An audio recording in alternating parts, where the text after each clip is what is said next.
Okay, Anthony. So on both of these game at bats, you can see from impact to extension how we've got a real around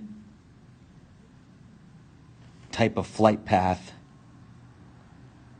with our hands.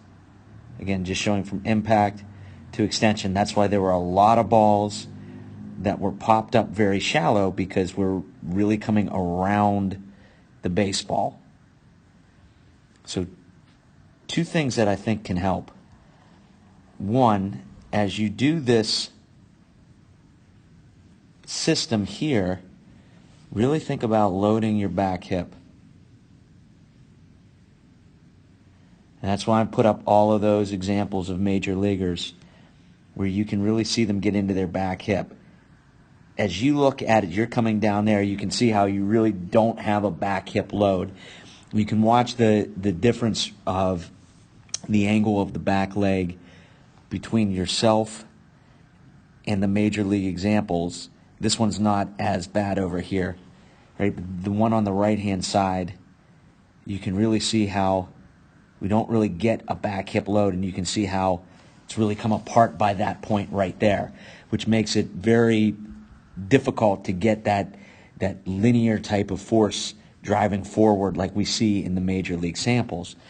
The other thing is, as you watch the barrel of your bat as your foot's coming down, you can see how our top half is just starting a little bit soon. Let me clear all that junk off of there. You can really see it on this one. See how the bat starts coming forward before we're getting our heel into the ground. So two things, because I don't want to hit you with too much at once, and hopefully those major league samples that I posted with this really help.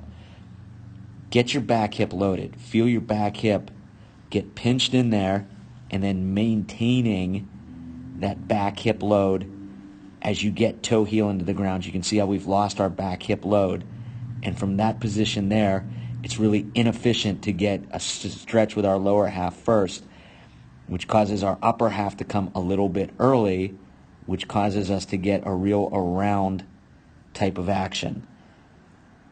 Here on this one, I think you did a better job of starting out with a back hip load.